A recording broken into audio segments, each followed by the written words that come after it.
Buenas tardes, eu sou Renato Goleri Rebouças, de São Paulo, da Universidade de São Paulo. Sou arquiteto, cenógrafo, diretor de arte, pesquisador e professor.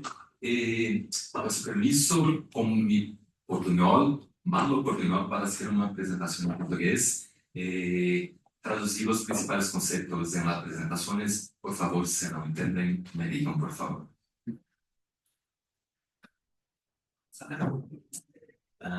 Essa é uma pequena introdução sobre a ideia de pensarmos uma cenografia expandida a partir do subglobal, ou de questões que envolvem essa diferença, né? Como seria pensarmos uma noção de decolonialidade para a linguagem e a prática espaço-visual. Esse é um trabalho que vem sendo desenvolvido desde a minha pesquisa de doutoramento na Universidade de São Paulo e que tem atravessado diversos eventos, não só no Brasil, mas também junto às programações do World Space Design e a Quadrenal de Praga, especialmente a última edição, em 2023, onde criamos mesas redondas para pensar essa dimensão em diferentes continentes do sul global e também em casos específicos da América Latina. Aqui temos os nomes dos participantes, das participantes, entre pesquisadores, pesquisadoras, artistas e professores e professoras de diferentes áreas. Eu parto do princípio do conceito de cenografia expandida, desenvolvido pela Josie McKinney e Scott Palmer, britânicos, como uma provocação ou como um convite a refletir sobre essas possibilidades, inicialmente apresentadas por eles como a relacionalidade, afetividade e materialidade, para imaginarmos como essas características já fazem parte da compreensão ou do sistema de trabalho, formação e produção de diversos países do sul global, que não passaram, ou que, pelo processo de colonização, se diferem de muitas maneiras da produção do norte global, com origem europeia, mas também norte-americana ou canadense, e para imaginarmos outras relações a partir do que chamamos de novo e de velho, ou seja, a partir de diferentes contextos, poderíamos imaginar diferentes relações para essas questões. O que é novo para um contexto pode ser já conhecido, tradicional para outro. A partir daí, eu provoco uma ideia de que o cenógrafo, nenhum cenógrafo ou artista, ou qualquer profissional que atue em nosso campo, ou no campo criativo, é neutro, ou apresenta uma neutralidade, buscando um pouco refletir sobre um padrão que se ausentava ou se colocava fora da caixa, ou da presença, ou da relação, para produzir um conhecimento externo, num local abstrato, geralmente o palco ou a caixa assim, né? E a partir daí podemos pensar que histórias ou narrativas, espaços visuais estamos produzindo, ensinando a partir do subglobal.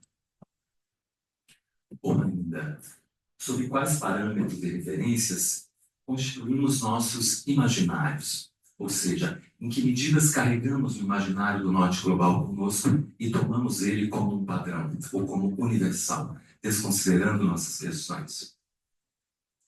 Ou, ainda mais, como temos representado, imaginado e desenhado as nossas realidades, que não são uma, mas várias. E vou trazendo ao longo das apresentações aqui alguns trabalhos de projetos, sobretudo desenvolvidos no Brasil por diversas companhias de diferentes gerações. Seria possível, portanto, eu pergunto e os provoco, pensarmos ou delimitar diferentes modos de criação entre os fazeres do norte global e sul global? E a partir daí começa a desenvolver uma ideia de uma cenografia expandida a partir do sul global, que parte dessa noção entendendo uma série de questões que estão implicadas nessas tradições ou na forma de imaginar essa dimensão. Tomo como princípio o conceito de epistemologias do sul, do sociólogo Boaventura de Souza Santos, e também de Maria Paula Menezes, que vem do campo da sociologia, para nos auxiliar a pensar a ideia de sul global concebida não apenas como um conceito geográfico, mas, sobretudo, político. Marcando uma compreensão sobre uma profunda diferença histórica do modelo europeu, como disse, e do processo histórico de colonização. Ou seja, existe um conjunto de conhecimentos, técnicas, poéticas, que se relacionam e, sobretudo, pegam nas tradições indígenas, afrodiaspóricas e de apropriação e reinvenção, que fazem parte de nosso cotidiano e são muitas vezes compreendidas como exóticas, exceções ou experimentais, mas que constituem na prática uma espécie de tradição do nosso fazer. Muitas vezes. Isso se refere a uma condição precária, que se relaciona diretamente com um processo sociopolítico, econômico, ideológico e cultural, portanto, epistemológico, que domina todo modo de ser, pensar, produzir, agir, criar, circular, né, e se relacionar que temos nos diversos países. Eu parto de uma dimensão brasileira, mas nos convido a refletir sobre como essa dimensão também se manifesta na América Latina e outros países e contextos, né? Então, sempre um jogo ou uma espécie de equilíbrio ou busca difícil, porém genuína, entre a condição precária e, em contrapartida, uma profunda condição criativa, como uma crítica de uma realidade hegemônica e como um caminho ou um conjunto de caminhos, pois sempre são plurais, para que possamos compreender essas dimensões na prática. Segundo os autores, uma epistemologia do Sul ela se assenta em 3 orientações. Aprender que existe um Sul, porque ainda infelizmente não se sabe, ou não se quer saber. Aprender a ir para o Sul e aprender a partir do Sul e com o Sul. O que vê, portanto, o cenógrafo ou a cenógrafa expandidos em contextos periféricos, assim vou chamar, para além dos modelos imaginários do palco italiano. Quando saímos da caixa cênica e sua ideal abstração do mundo, ou quando saímos da folha em branco e a possibilidade de imaginar a genialidade dos artistas em seus desenhos e projetos, o que vemos ao redor de nós, das nossas constituições históricas? Um conjunto de tecnologias, conhecimentos, subjetividades, poéticas e estéticas ancestrais nas mais diferentes formatações. E uma profunda conexão com a natureza. Se pensarmos que no Brasil, por exemplo, temos mais de 180 povos indígenas e línguas e culturas distintas, aos quais a maioria dos brasileiros não conhece propriamente, ou seja, temos um grande campo de exploração que não ainda chegamos a conhecer, e uma série de conflitos, confrontos, relações, colaborações, alianças se abrem a partir daí. Então, trata-se, ou temos feito já isso, mas muitas vezes não nos damos conta, de investigar diferentes modos de pensar e agir, unindo criação e técnica na produção de contranarrativas. E trago aqui um conceito de encruzilhada, baseado nas africanidades, ou no pensamento do orixá, Exu, do candomblé, produzido, por exemplo, por autores e pesquisadores como Leda Maria Martins, Antônio Luiz Simas, Luiz Rufino, do Brasil, que vão tratar de um pensamento não binário e num território, na compreensão de um território, onde as diferenças convivem entre encontros e confrontos, sobretudo. Como agir diante dessas questões? Então, nessa equação, muitas perspectivas se abrem, mas eu acabo por reunir 3 principais conceitos ou eixos para compreendermos ou organizarmos essa questão como um ponto de partida. As precariedades de espaços, condições, materiais e produções, as performatividades advindas a partir da busca de soluções e uma relação direta com materialidades diversas.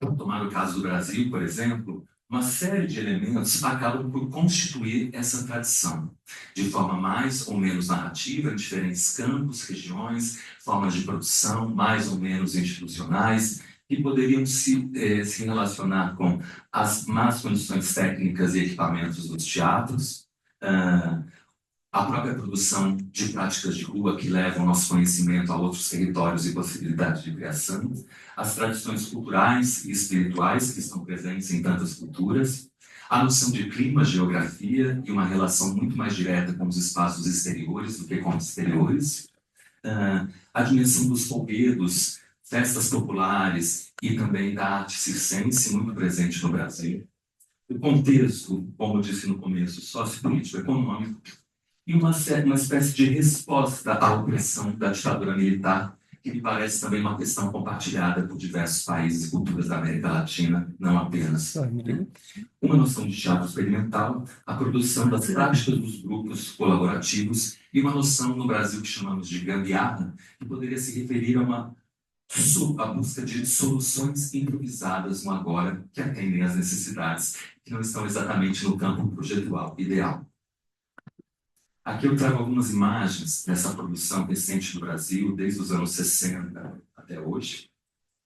Encerro um pouquinho, já passado o tempo aqui, um projeto que desenvolvi durante 15 anos, que foi apresentado ano passado, no ano retrasado agora, em São Paulo, chamado Gabinete dos Desinteresses e Mediocridades, que foi uma coleção desenvolvida com mais de 1000 itens compostos por fragmentos e restos de materiais, figurinos, cenários, objetos cênicos e coisas coletadas pelas ruas em espaços abandonados, em deterioração, em diferentes espaços, cidades e países que eu atravessei durante aproximadamente 15 a 20 anos, buscando dar forma para essas questões e buscando uma potência na compreensão de espaços e materiais residuais a partir dessas dimensões subglobalistas e seus limites transformados em potência. Então, essa é uma abertura de conversa, na verdade, sobre essas questões e agradeço o compartilhamento dessa pesquisa e dessa investigação. Muito obrigado, muitas graças.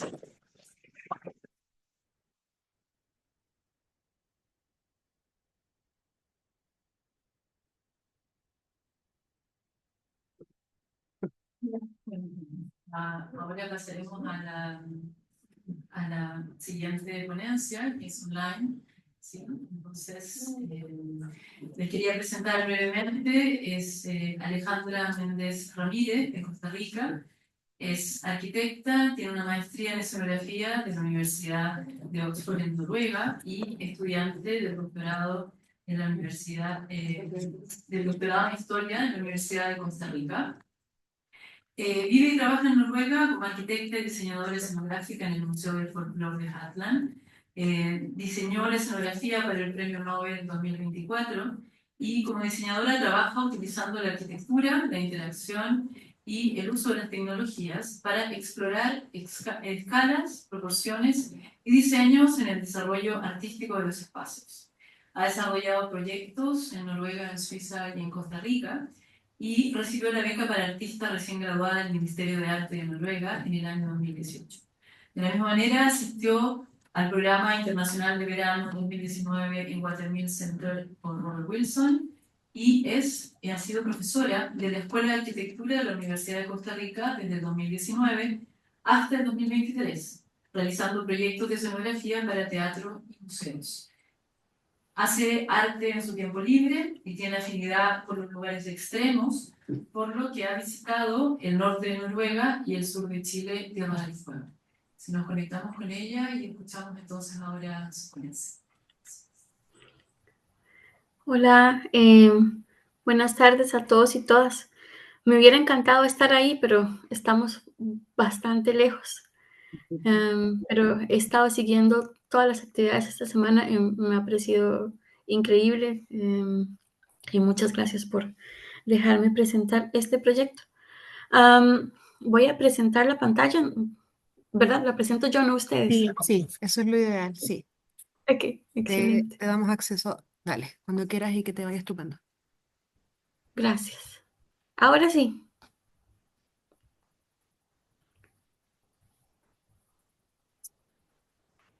Ok. Yo les vengo a contar un poco el proceso de la exhibición del premio Nobel que se hace todos los años. Bueno, primero que todo, el premio Nobel está acá en Oslo de La Paz. Los otros premios están en Estocolmo, pero el Premio Nobel de la Paz, el comité, el edificio y todo está aquí en Oslo. Entonces, cuando el premio se da aquí. Entonces, todos los años se hace una exhibición sobre quién ganó el premio Nobel. Les vengo a contar este proceso porque es muy particular. Nadie sabe quién gana el premio Nobel hasta que se hace el anuncio oficial en octubre. Más o menos como el 10 o el 11 de octubre se da el anuncio y en 2 meses se da la entrega al premio. Entonces los ganadores vienen de donde sea que estén y reciben aquel premio. Entonces solamente se tienen 2 meses para hacer toda una exhibición. Bueno, yo trabajo más que todo en exhibiciones de museos, que son muy particulares.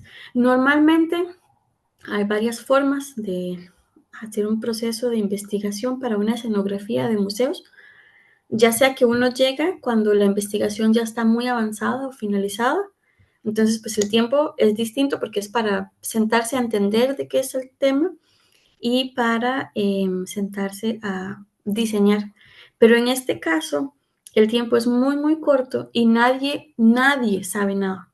Entonces, cuando ellos dan el anuncio, todos estábamos ahí esperando, listos para ver quién iba a ser el ganador. E inmediatamente cuando dijeron Nihon Hidankyo, que es este movimiento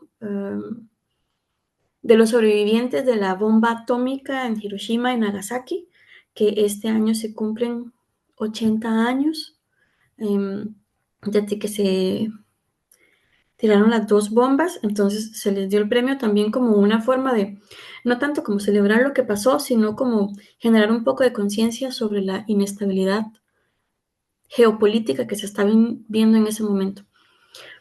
Cuando ellos dicen Nihon Hidankyo, pues nadie sabe quiénes son, en todo el mundo, todos salimos a buscar el grupo de diseño.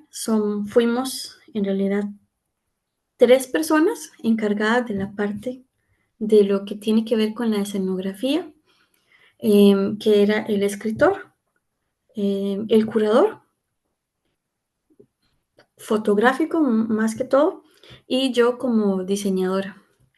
Y además de eso teníamos una persona de comunicación, una persona del departamento de educación, para pues empezar también como a empatar cómo son las dinámicas que se van a tener cuando van a venir los estudiantes, cómo se va a comunicar la exhibición al público y después el jefe del departamento y la productora y 2 internas que venían a colaborar. Entonces, en ese momento nadie sabe nada, tuvimos que salir corriendo a leer lo más que se pueda para poder empezar a encontrar cosas.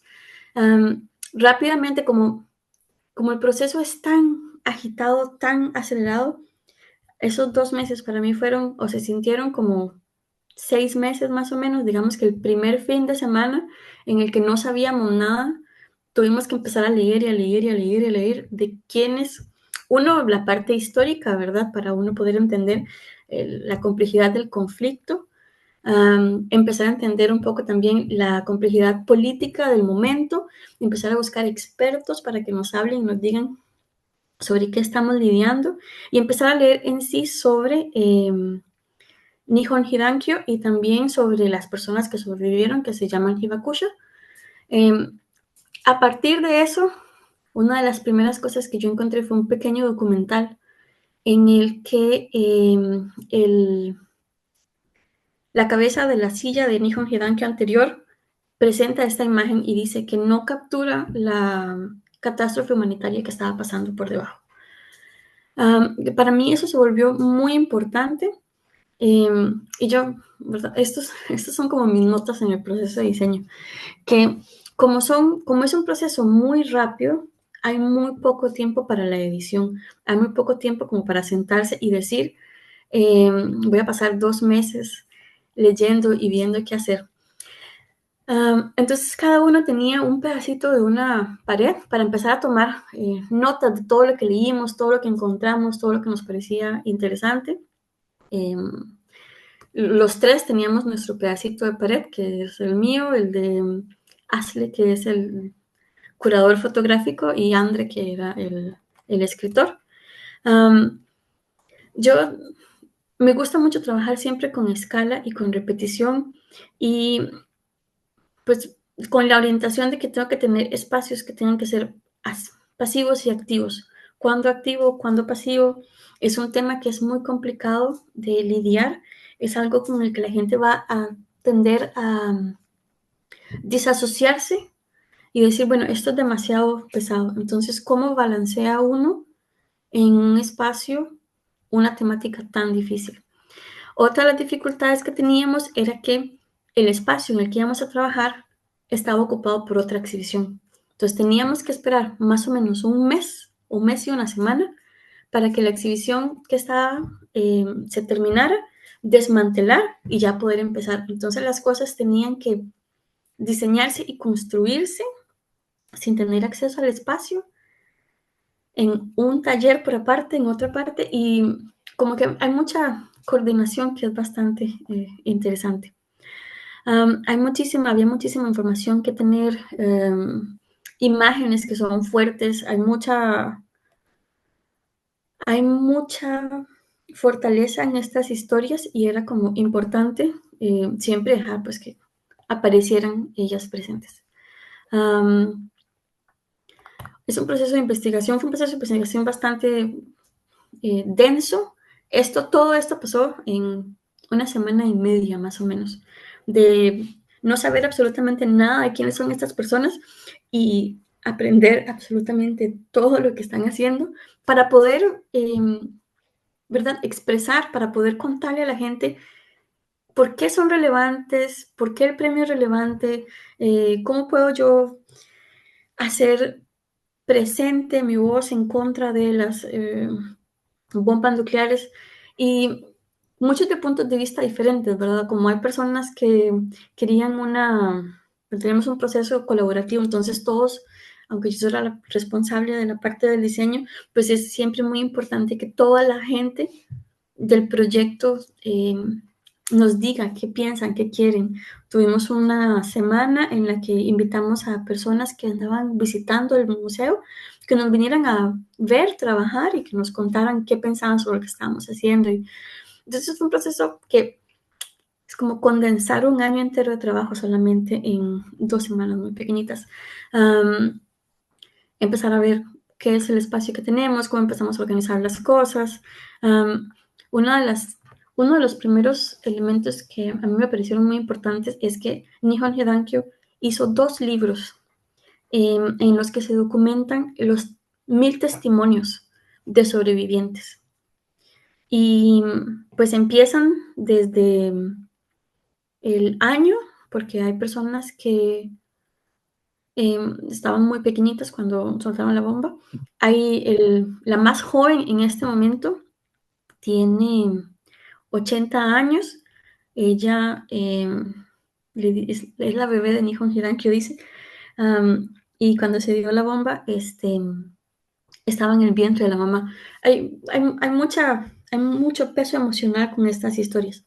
Entonces, para mí se volvieron muy importantes y tenía esta idea de 1000 elementos presentes en el espacio, que al principio yo los pensé como 1000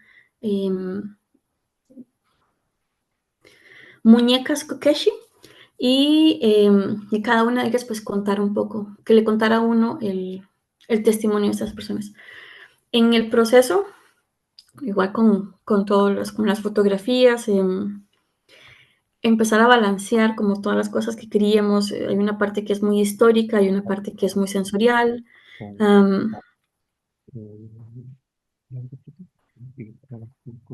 Invitamos a 2 artistas, no sé si ya se me pasó un poco el tiempo.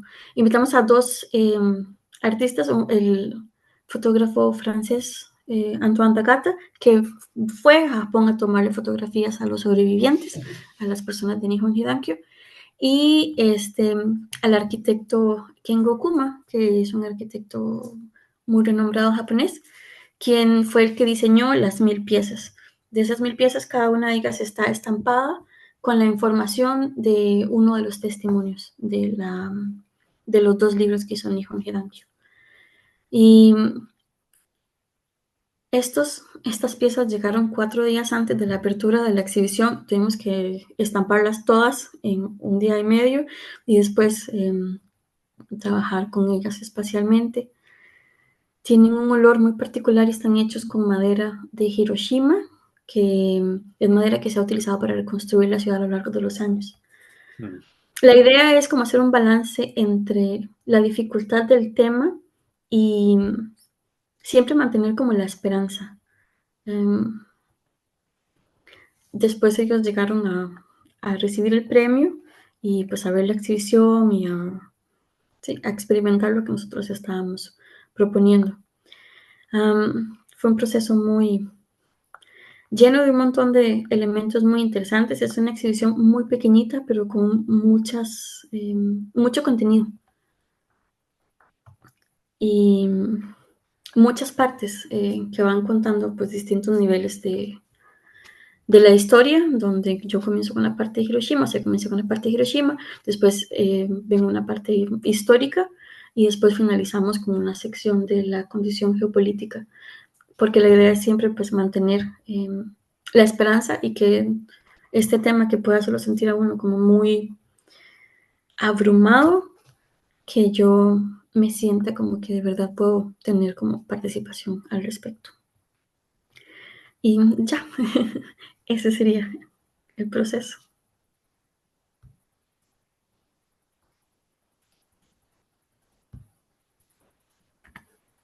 Muchas gracias, Alejandra. Luego tendremos unos minutitos para preguntas y que puedan entonces interactuar con las personas. ¿Bueno? Ahora quería presentarles a Sabrina López, argentina. Ella es licenciada en escenografía por la Universidad Nacional de las Artes, la UNA, donde desde 2015 se desempeña como docente del taller proyectual de escenografía teatral, escenotecnia y vestuario. Se formó en realización escenográfica en el Instituto Superior de Arte del Teatro Colón y actualmente finaliza la especialización en arte terapia también en la UNA. Contempla su formación con taller de escena, complementa, perdón, con taller de escena de laboratorio de mapping y taller de impresión y modelo en 3D, explorando nuevas tecnologías aplicadas pues, a la profesión. Y también ha hecho durante su carrera más de 90 espectáculos teatrales, tanto comerciales como independientes, en Argentina, y recibió en el 2003 el premio Atina al mejor diseño escenográfico y nominada a los premios María Guerrero.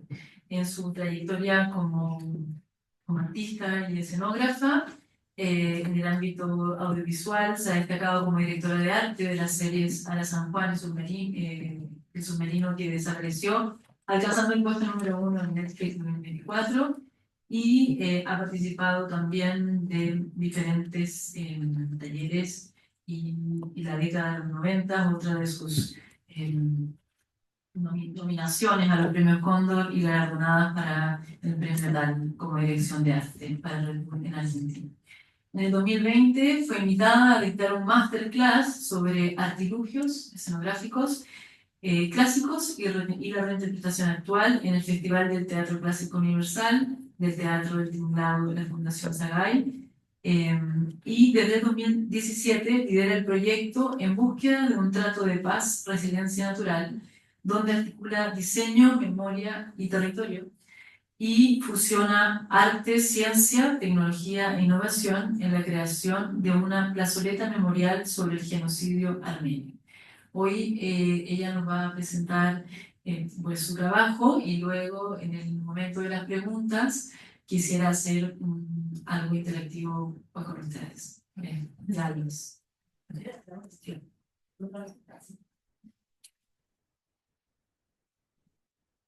Bueno, va. Lo que estamos para compartir es una experiencia personal, laboral, de cuando Ale Cardoso me llama para hacer la escenografía de la obra Masteriza. El desafío principal era la realización de 3 espacios escenográficos en una sala de teatro independiente. Bueno,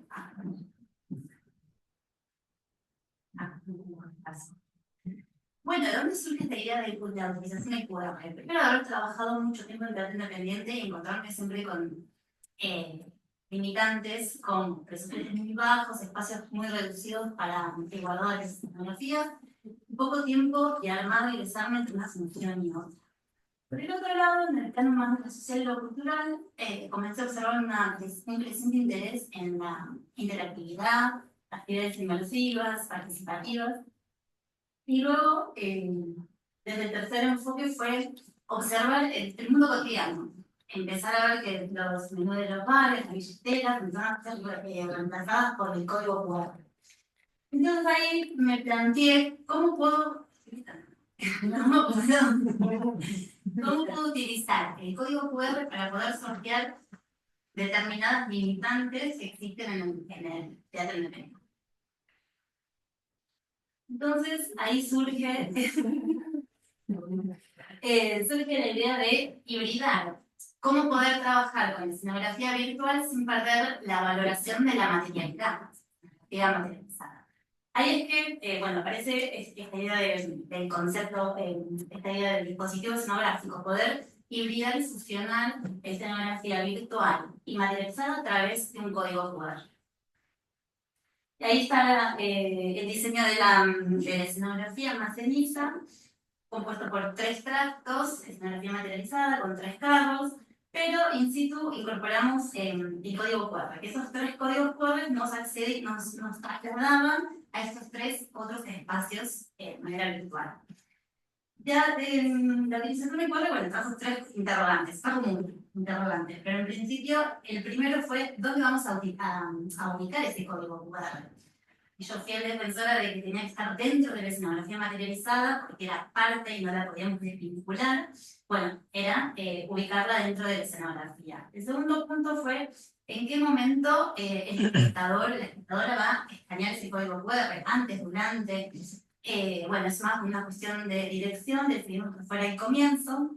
Y el tercer punto, que fue mi mayor miedo, era todos los celulares van a alcanzarse, todos los celulares van a alcanzar a escanear ese código QR.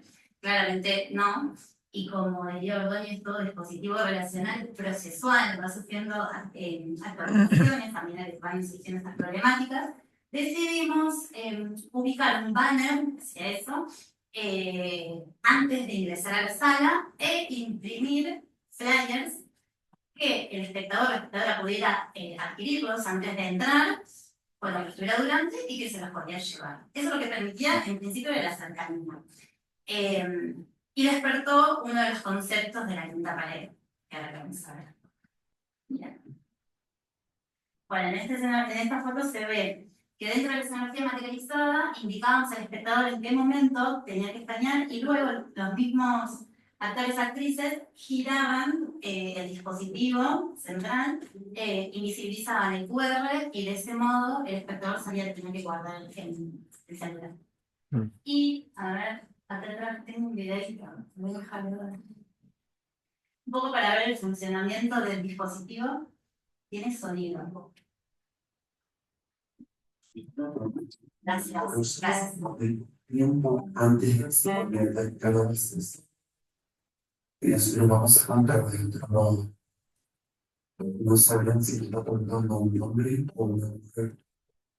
En este momento, pueden utilizar sus celulares, todas sus cámaras, están en los QR donde podrán enterarse de la actividad de aquí. Hay 3 espacios virtuales que forman parte de esta historia. Quedan pocos minutos. Si no pueden extrañar en este momento, no pueden hacer el cuento. Ahora va a seguir el videito. Ahí se ve como las personas podían escanear el código QR y acceder a estos 3 espacios virtuales que, bueno, ahora representaban el de la derecha, la habitación del militar, el de la izquierda, la habitación presidencial, y el centro, un espacio fronterizo, onírico surrealista, vinculado a los personajes centrales de la obra. Los espacios laterales los trabajé por primera vez en mi vida con inteligencia artificial, como para experimentar, y desde el chat del WhatsApp indicando desde de los props y las instrucciones qué elemento necesito que esté, en qué lugar, qué estética, qué estilo, qué materialidad. Y luego, como un poco quedaba medio ficticio para mi gusto, lo trasladé a un programa de diseño en donde pude, ahí se ve, incorporar los trastos que estaban diseñados en el boceto original, para poder establecer esa hibridar escenografía materializada con escenografía virtual. Luego, con el director, los recreamos en video y incorporamos diálogos que son alusivos a los personajes, a la obra, bueno, símbolos, etc. Lo que permitió la inteligencia artificial fue recrear espacios que si los hubiese tenido que materializar eran muy costosos, e implicaban mucho tiempo de armado e incluso no tenían espacio de guardado suficiente. Y el espacio del medio es el que más se vincula con la escenografía materializada, está creado a través del boceto original, de los 3 trastos, y una sucesión de 25 bocetos, con pequeñas modificaciones de los elementos, y a través de la técnica de stop motion intentamos recrear ese video central que representa el relato de la ópera. Bueno, una de las principales preguntas fue estos 3 espacios, ¿qué dimensión están ocupando? ¿Dónde están? Porque no están en el espacio físico con la escenografía materializada. Bueno, ahí surge la pregunta para esta ponencia, porque yo teoricé todo luego de haber hecho la práctica, y la pregunta disparadora es: ¿puede el escaneo del código QR habilitar la creación de la quinta pared con una dimensión inédita para el diseño escénico? Entonces ahí, bueno, empecé a recordar un poco, a definir dimensión. Si pensamos en una imagen que ocupa 2D, ancho y alto, pensamos en una escenografía que ocupa un ancho, un alto, una profundidad, incorporamos una 4ª dimensión, como el tiempo de la imagen aprendida, el tiempo de transitar de la obra. ¿Podríamos considerar la 5ª dimensión a la virtualidad? Y con un juego medio de palabras, se desprende esta idea de la 5ª pared, y ahí la voy a definir como una dimensión expandida de la experiencia teatral, que ocupa no solamente un espacio, por eso entendé el título, un espacio y un tiempo más allá del convivio teatral, que está en este espacio virtual, o esa virtualidad, que se accede a través del código QR, que nos permite, que surge como posibles alternativas a problemáticas existentes en el territorio, que permite la representación de escenografías no materializadas, que permite, y ahí empecé a unas nuevas preguntas, podría permitir escenas que quedan recortadas del convivio teatral, que por tiempo físico no se pueden representar, se podrían incorporar en esta dimensión. Se podrían representar el fuera de escena, el fuera de campo, los espacios descritos entre las didascalias, por ejemplo. Se podría representar otros finales, precuela, bueno, ahí me fui. Bueno, se presenta como un almacenamiento teatral y que prolonga la experiencia de convivio teatral. Sí, porque nos dimos cuenta, y eso fue a raíz de esto, que el espectador o la espectadora, cuando se llevaba el flyer a su casa, podría volver a escanear y resignificar esos espacios virtuales y poder comprender los diálogos, cómo empezar a articular con lo que había evidenciado en la obra, en el espacio físico. Entonces, en algún punto nos preguntamos con Adri, bueno, estamos colaborando en la perdurabilidad de la obra, más allá del convivio teatral, fusionando convivio y tecnovivio, como diría Duarte. Y bueno, y uno de los puntos también es que la 5ª pared invita a la creación y el juego, y hablando de lo lúdico, esto que después por ahí les quisiera compartir una experiencia de acceder a la 5ª pared con ustedes. Entonces, todo esto trajo conclusiones, como las preguntas que me fui haciendo. ¿Se habitó un nuevo espacio a través del código QR? Considero que sí.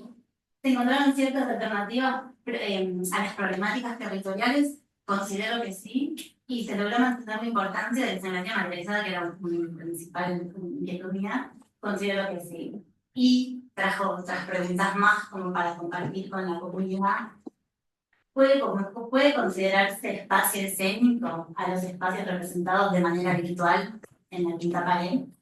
Pero como para reflexionar. Y bueno, otras cuestiones más, pero no hacemos de tiempo.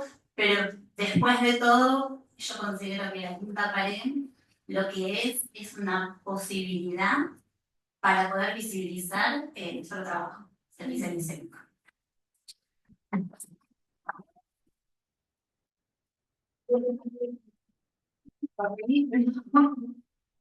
¿No te reí? No, está bien.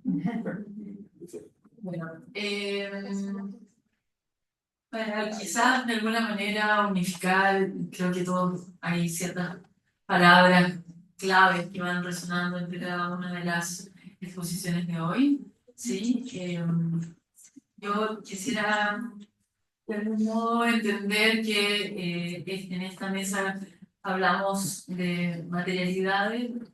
Tú llegas al punto final de esta trayectoria, que es casi desmaterializarlo, porque tienes en esa intención una cosa de perdurar también, más que de materializar. Y sin duda, las intervenciones primeras que hablan de la materialidad que tiene una cierta memoria, ¿sí? Que la misma materialidad guarda como la experiencia museal expuesta, ¿sí? Guarda el olor y es reconocida por aquellos que vienen a visitarla, ¿sí? En qué minuto se recuperan esas materialidades para darles una nueva resignificación o poder darles un nuevo paso cuando tú también en estas materialidades que tratan de hacer una especie de diálogo entre aquellas que son reales y las que tú misma creas a través de otras virtualidades, hibridaciones.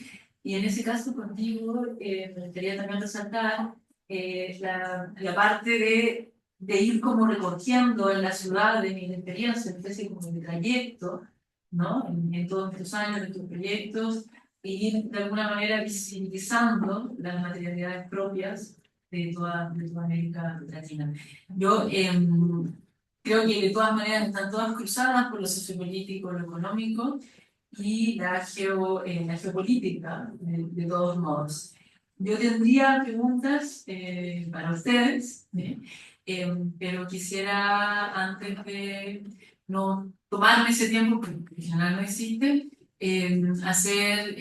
dar la oportunidad a que si tuviesen algún tipo de preguntas, y si no, luego pues yo haría lo que tengo ganas de hacer. Pero no quisiera quitarles el tiempo a ustedes, porque lo que importa aquí es el diálogo entre los que están acá y los que han expuesto. Imagino que también están todavía online para poder hacer que si se animan, no pasa nada, más o menos unificando en estos conceptos, ¿no? Materialidades, memorias, recorridos, traer, algunos para visibilizar y poner en espacios museales, otros para amplificarlos y expandirlos incluso a los hogares, ¿no? A darle como otro tiempo fuera del espacio teatral. ¿Quién se anima? Creo que algo relacionado a la...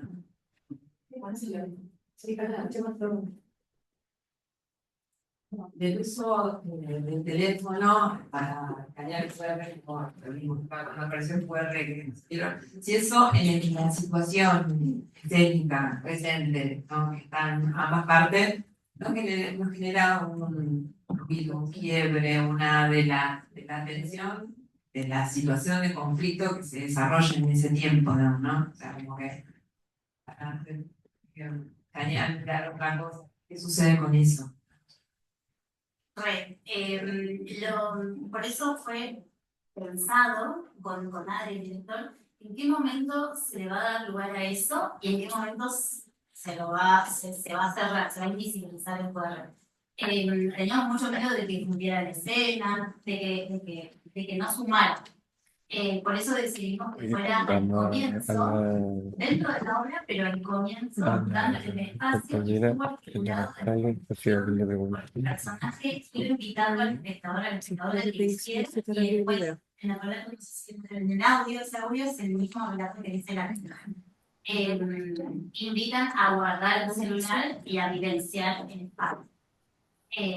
Y resultó porque, bueno, nada, esto permitía volver a rever esos espacios y a significar de diálogos y cuestiones que van sucediendo en la obra. Pero sí se pensó mucho, por eso se decidió hacerlo al comienzo e pensar en el diseño escenográfico con esa posibilidad de pivoteo y de gire para que no quede QR ahí puesto. ¿Se responde? Bueno, si no hay otra inmediatamente, yo quisiera quizás empalmar ahí con eso para hacerte una pregunta en esto del pivoteo, ¿no?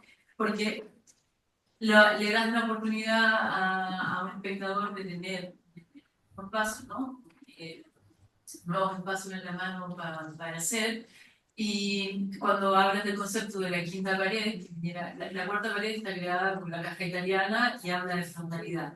Al poner el teléfono, ¿sí? Sigue habiendo, o sea, el espectador tiene la posibilidad de entrar a otros espacios que no están ahí, pero sigue estando él presenciando algo desde una frontalidad. Porque he visto otras experiencias en las que esto que de seguir indicaciones con el teléfono son más inmersivas o pueden ir transitando en el espacio mismo. Mantienes esa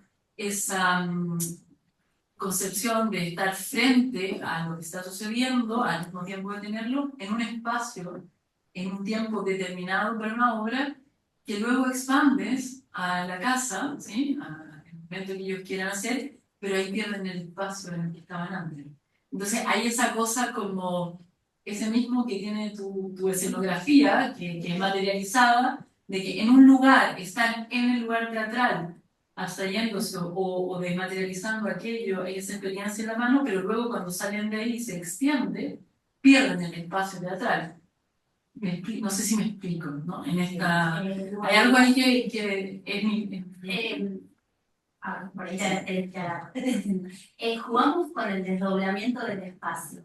Entonces, vivenciar el espacio físico, el espacio virtual dentro del espacio físico, y luego esto de, si me viene estaré buscando, llevando un objeto de la cotidianidad al teatro, quisimos como hacer ese juego de llevar, así como si yo introduzco el celular al teatro, llevo la cotidianidad al teatro, bueno, también puedo llevar la teatralidad a la vida cotidiana.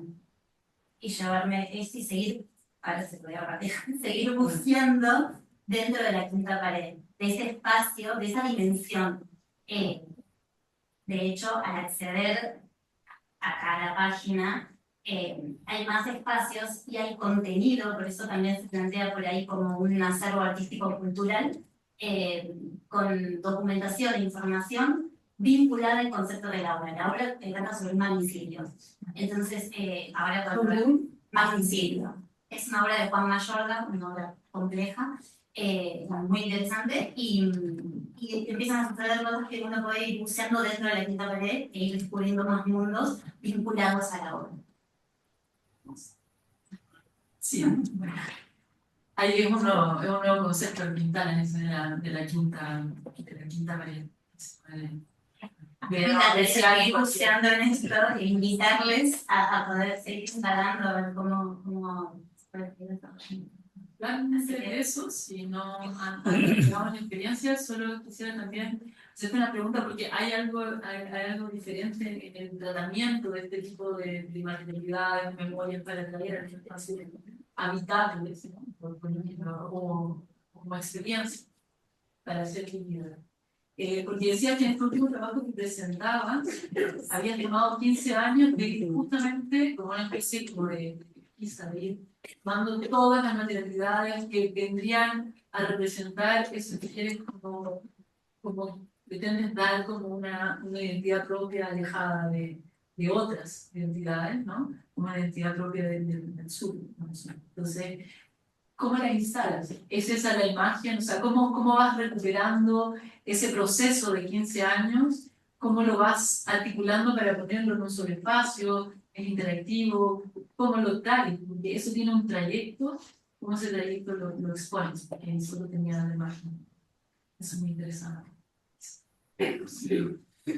Bueno, este es un trabajo porque trabajo mucho en espacios alternativos, espacios abandonados, y como siempre encuentro cosas que están disponibles, fragmentos de cosas que están en espacios, desde como recursos orgánicos, como plantas, como animales muertos, muchas cosas encontré en este proceso, y comencé como a recoger cosas que podría muchas veces utilizar en el espectáculo como parte de objetos de la cena, de escenografía o mesmo de figurinos, un trabajo de colecta y de colección, y también como una forma de construir lenguaje.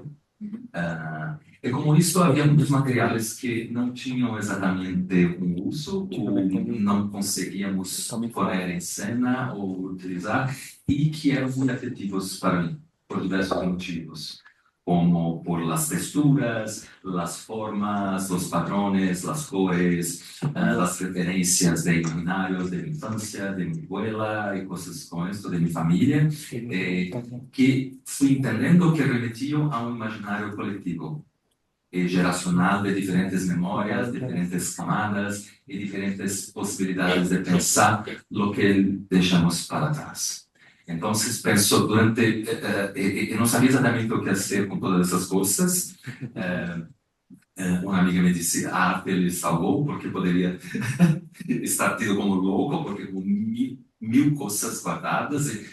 Tem um espaço grande de trabalho em São Paulo, então vocês poderiam guardar todas essas coisas. E uma coisa que há por trás disso tudo é a investigação de la performatividade de lo que muere. Portanto, estamos sempre olhando para o que chamamos de vivo, mas a entender, por exemplo, que dentro destas coisas teoricamente inanimadas há uma performatividade de bactérias, de coisas invisíveis que conectamos por uma outra camada sobre a invisibilidade, a desmaterialização, mas que estão atuando e performando o tempo em todo momento. E com isso fui entendendo que tinha uma coisa muito grande para organizar e como este trabalho é uma maneira de apresentar este gabinete partindo de los gabinetes de curiosidade, do renascimento espiritual, que foram determinantes para o processo de extração e destruição de muitos lugares e territórios historicamente.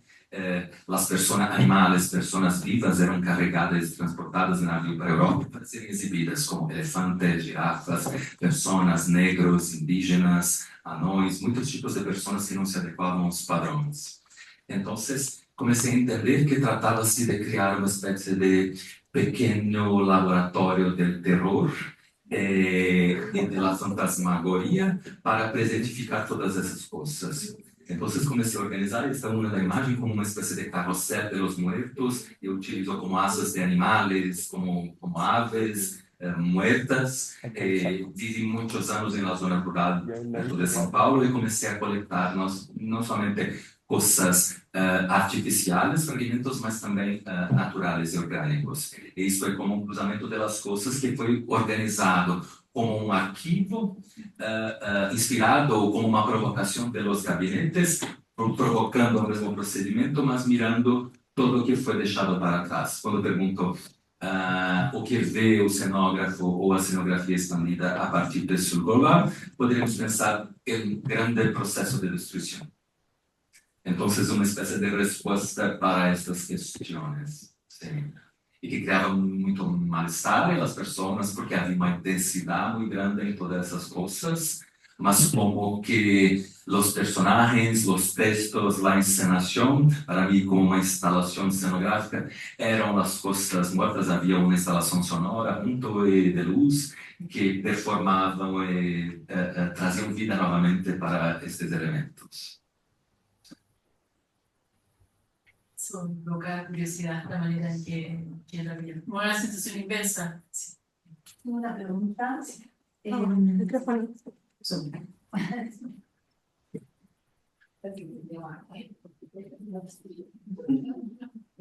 Personalmente siempre me ha parecido como absurdamente imposible el realismo en nuestra labor, ¿no? Como casi aburrido, ¿para qué? Y lo que me llama la atención o me conmueve un montón de las tres cosas que plantean, es que hay como un amor por el realismo muy diferente en las tres cosas. Obviamente el ejercicio museográfico es una necesidad, pero luego en tu gabinete de curiosidades es un amor profundo por aquellos detalles realistas, y luego el código QR es una exploración muy profunda también de esa imposibilidad. Entonces me preguntaba si para ustedes, así ojalá con cada uno, como si es que la pregunta del realismo es una pregunta importante en estos ejercicios en particular.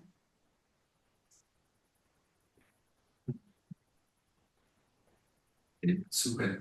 Sí, cuando pienso en una escenografía expandida a partir del sur, pienso de relaciones y prácticas espaciales que no son en la caja escénica y por tanto que no hay esta distancia y todo el procedimiento de representación que tenemos como un modelo, como una perspectiva.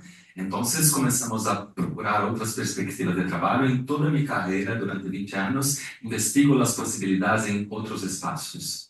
Por tanto, esa idea de realismo muy presente y esto como una radicalización de este proceso. Sí. Yo, en cuanto a la estética, es la primera vez que trabajaba con internet, pero ahora que escuchándote, me parece que sí, de incorporar cuestiones de la realidad, llevarlas a la escena. Esto de bueno, incorporemos cuestiones, herramientas que están siendo utilizadas en la vida cotidiana y que cómo puede ser, cómo pueden darnos posibilidades reales en las problemáticas reales del territorio que tenemos. Desde ese lado quizás podría responder. Y para Alejandra.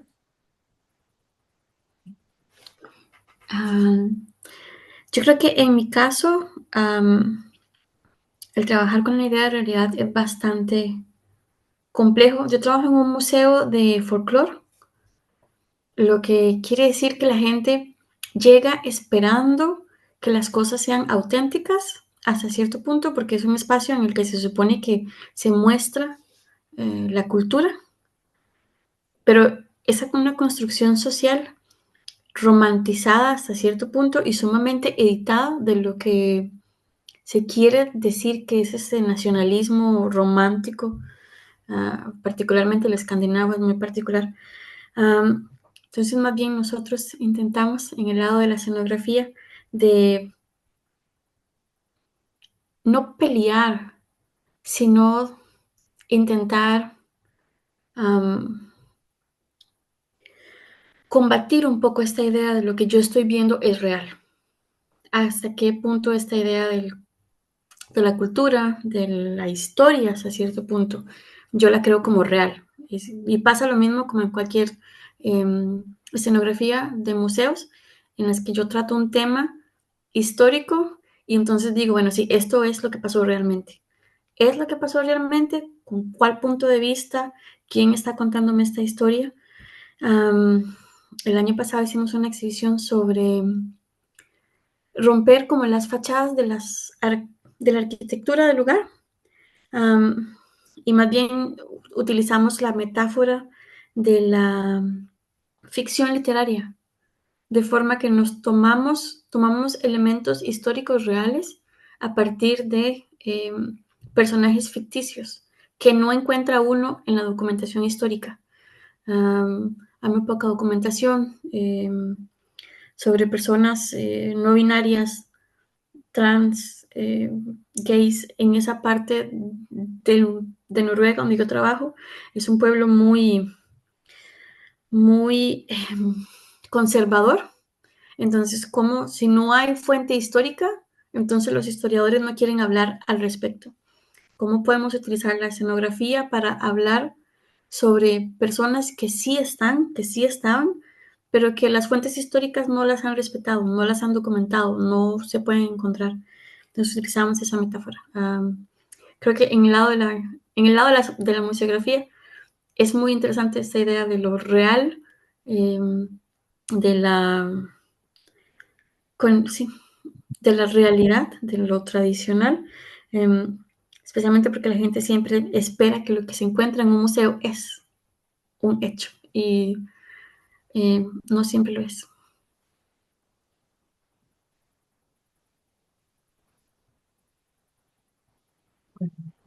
No sé si les animo a otra pregunta una vez ya las perspectivas y con más detalle, ¿sí? Y si no, entonces podemos hacer la experiencia QR. Una pequeña experiencia cuando vivenciar, porque creo que el conociendo cuando se practica por el cuerpo es doblemente aprendido.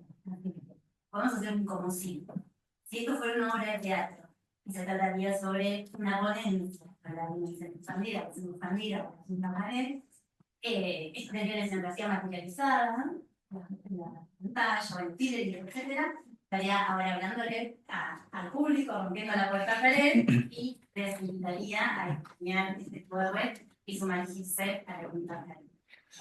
No pueden llegar con el celular, no pueden pasar el traje para que puedan escanear en el sitio de Drive.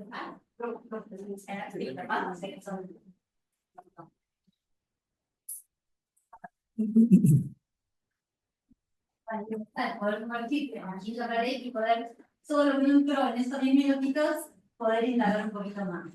Sobre el libro, todo lo que.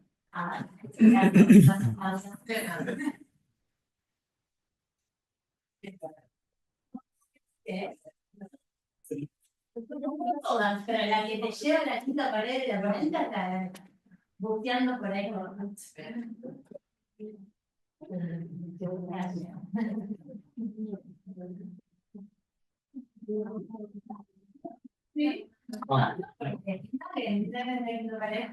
Mientras indagan en el QR, les recordamos que la última actividad de este congreso el día de hoy es un conversatorio en torno al diseño escénico con María Lorena González, José Luis Valles, Claudia Lloví y Fernanda Videla.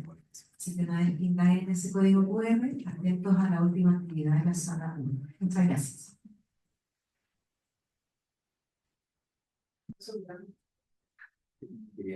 Bueno, yo soy un sinónimo de no sé cuánto tiempo nos queda. Todavía la sala 1 está cerrada.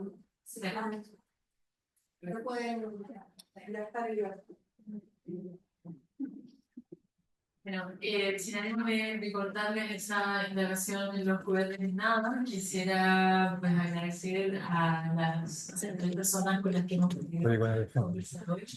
Alejandra, ¿puedes escanear el código ahí? Al Congreso,